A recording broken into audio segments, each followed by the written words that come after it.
We are showing you this house and lot for sale located here inside the subdivision in San Fernando City, Pampanga.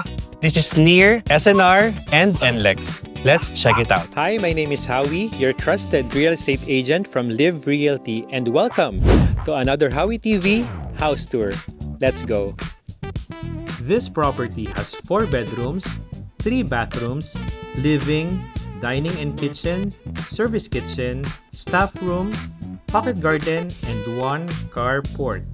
Selling price at 8.5 million pesos. Contact us for viewing.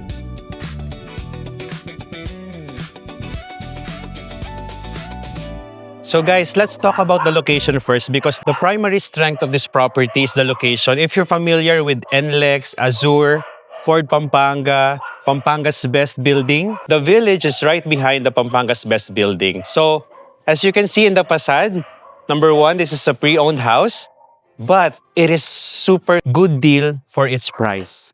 The facade of the house, very nice and modern. We have your carport right here and your pedestrian gate. Plus, this space for a potentially lovely garden. Napakaganda, very nice ang flowers natin dyan. So, let's enter through this pedestrian gate. So, upon entry, we step up. So, from the street level, 1, 2, 3, we step up 4 to your front door. But before that, I'd like to show you your 1 carport. Guys, this one can fit even tall and wide cars. Plus, if you can notice behind me, this house has a solar power system. So the owner said it's good for 10,000 pesos coverage. No? Napakaganda. If you want to save some more, pwede pang lagyan siya ng battery.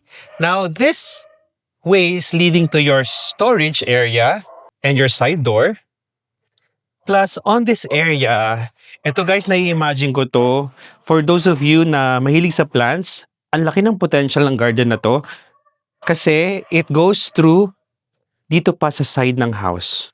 So if you want a vegetable garden or a flower garden, very, very nice. Okay? Dito sa harap, meron tayong seating area. Now, let's go through the front door. Let me just remove my shoes. Wooden door. Upon entry, you have a space for your shoes. On my right. Then come here. Your living area is right here.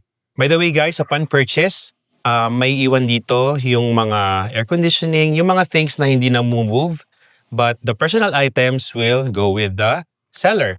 Now, we have this cove lighting, big windows for natural light and ventilation. Maaliwalas yung house.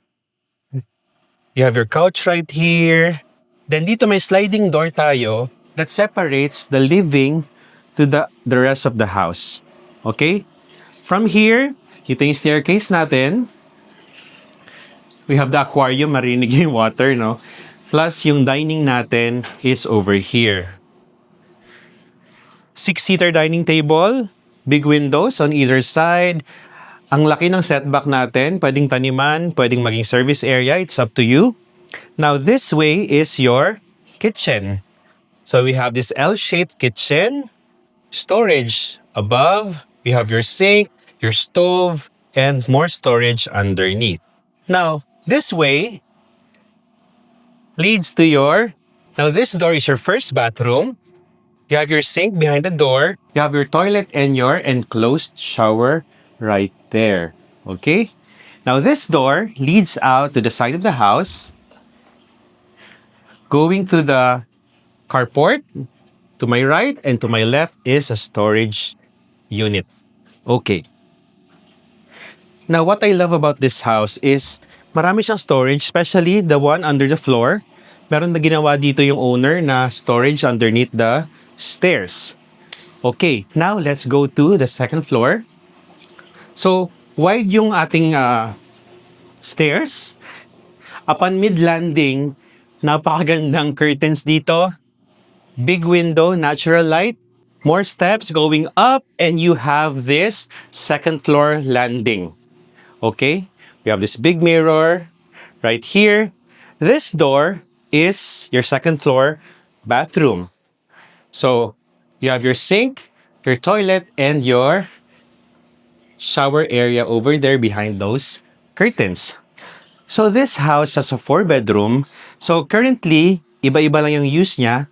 Like this one, this first bedroom is currently being used as a guest room and a staff room. Dito yung staff, dito yung guest. Diba? Very spacious, no? And the second room is currently being used as a home office. Hi, baby. Hello. Yan. So, very spacious. For reference, this is me. Yan. Currently being used as a home office.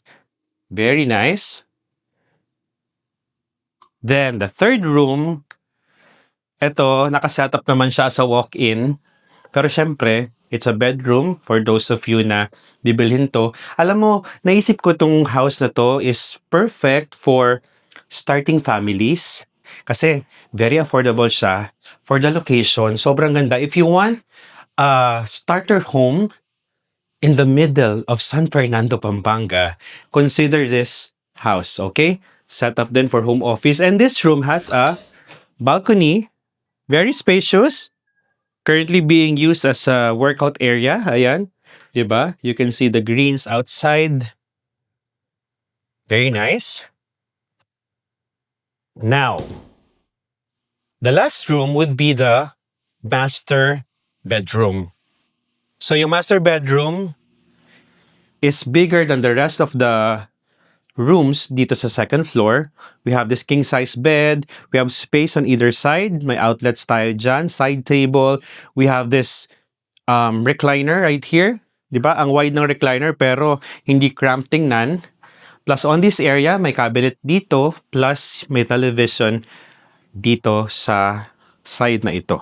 Okay, syempre, what's a master bedroom without its own master bathroom? So we have the toilet, the sink, and the shower area to the side. Okay, like I said, if you are looking for a starter home in the middle of San Fernando, Pampanga, sobrang lapit niya sa lahat, this might be the house for you. So now, let's do the recap. This property has 4 bedrooms, 3 bathrooms, living, dining and kitchen, service kitchen, staff room, pocket garden, and 1 carport. Selling price at 8.5 million pesos. Contact us for viewing.